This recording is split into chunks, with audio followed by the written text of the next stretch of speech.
I'm Raj and welcome back to my YouTube channel. So today in this video we will talk about indentation, variable and keywords. But there is one more thing that I would like to add upon it. In the previous video I forgot to mention about how to open Jupyter notebooks. So today we'll cover this as well. So if you want to start your Jupyter notebook, you can either open your Anaconda Navigator, and you can see this launch button over here. So as soon as, or you can just type Jupyter in your search bar, and you will see this app that is popping up here. So you can either way you can start your Jupyter notebook. So as soon as you click on it or click on this launch button, you will have this kind of process going on in the background, and it will automatically take your default browser as a medium, and it will open up. It will start a server and open up in it. So in my case, I'm using Mozilla, and Chrome is my default browser. So you can open it in any other browser as well. So you can just copy paste this link, any one of this link, and if it asks for a token or a password, then you can just select it and paste it there, and it will open up in. So it will open something like this. So it will just points out to the directory of your documents, or users document, or users directory of your PC. So in my case it is showing up the folders that I have. So you can just open any of the folder, and you can just add a folder in it. So you can just, there is a new button over here, so you can either create a new notebook or a text file or a folder or a terminal shell. So you can manage your files in a good way if you want to. So I have a folder already made, so it's named YouTube channel for this channel purposes. So I have created a new, you can simply create a new Python notebook. I can show you now. So as soon as you create a new Python 3 notebook, so you will get a new window like this.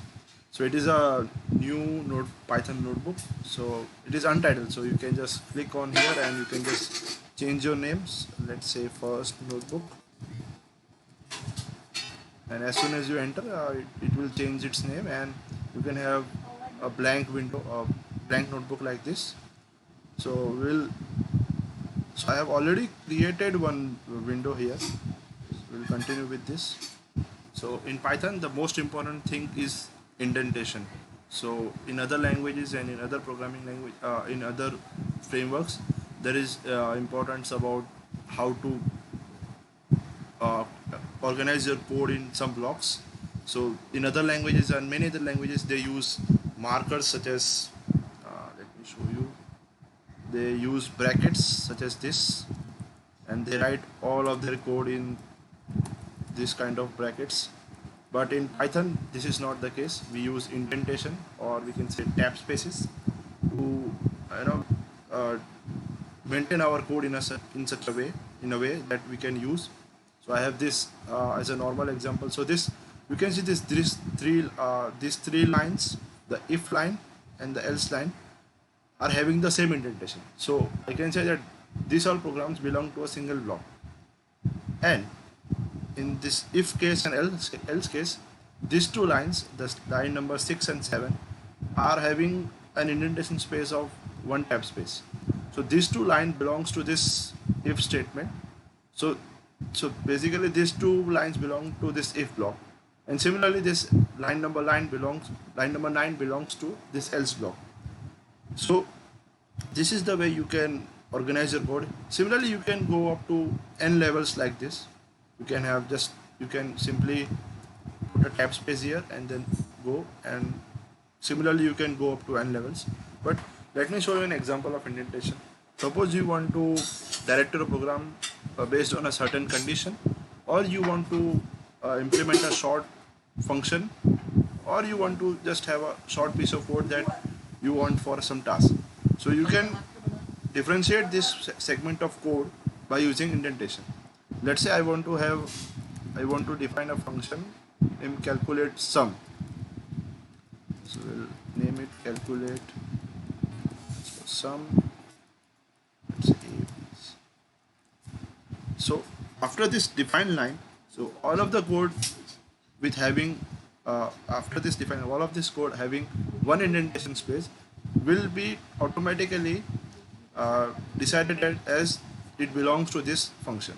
So whatever I write, like let's say s sum equals to a plus b, so it will belongs to this function define calculate sum. After, if I remove this indentation tab and continue with any of the things that I write, so it will automatically will belong to the main program. So that's a very basic example. Don't worry about the syntax. I will explain it in detail in the later coming videos. So now we go forward towards a variable declaration. So variables are very important part for any language. So variables are nothing but your named entities. Let's say you want to store a value of anything that any project of anything any entity, then you can use variables. But there are certain rules that that governs the use of these variables. These are the pretty basic rules. So you can name a variable in a certain way. You can use any letters from A to Z, including lowercase and uppercase, or even you can use digits as well. But you cannot start an identifier or a variable with a digit. You have to start it with a letter. It might be lowercase or uppercase, it doesn't matter. But you have to start it with a letter. Let's say Raj is a legal name or is a legal variable. But you cannot write something like 0 Raj or 555 Raj. It's not a legal name. So if I execute this, it will say invalid syntax because it is not allowed in Python. But in the contrary, I can write Raj 55 equals to 9 and it will work fine. See, no error. So even I can check the value of it in a different tab. If I write 55 and shift enter, so it will give me the value of 9 because we have previously declared it and stored the value of 9 in it. Also, a special character of underscore is allowed in any place. Like I can use it in front or in between or in the end as well.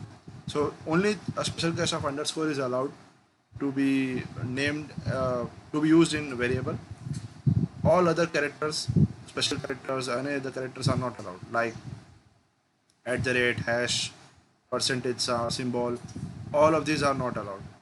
One more major thing that I want to say that the variable names are case sensitive.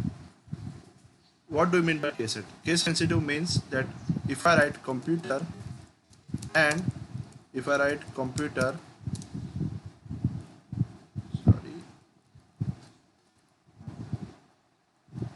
or computer in complete bold letters or any other permutations where not all characters are same, it will treat as a different variable. So in this case, this computer, and this computer all are different variables. They are not a single variable. So make sure that you use only a single variant of it and all through the code. As we name the variables, we need to be careful about something known as keywords. Keywords are nothing but a set of words that are reserved by the programming language for its own use. So we cannot use those names directly. So Python has a list of keywords which are mentioned on the screen. So basically we can't use these words for our own use, like and, assert, break, class, and so on. So if we try to use this in a way which is not defined by the language, we will get an error and will be thrown in a semantic error or syntax error based on the way we are using. And one last thing I would like to mention about is comments. So comments are very useful thing in any code that we write. So comments are nothing but a documentation which helps the programmer to understand what the code is doing. Let's say I write a code of 100 lines, but I don't have any comments in it, and I give it to some XYZ guy, and if he wants to understand here, he will get difficulty because I have used my own notations for variable names, and he doesn't know about anything about what sort of logic that I have used. So if I write comments in it, then he or she can easily understand, okay, this line is for this purpose, this function, uh, one has used this function for this purposes.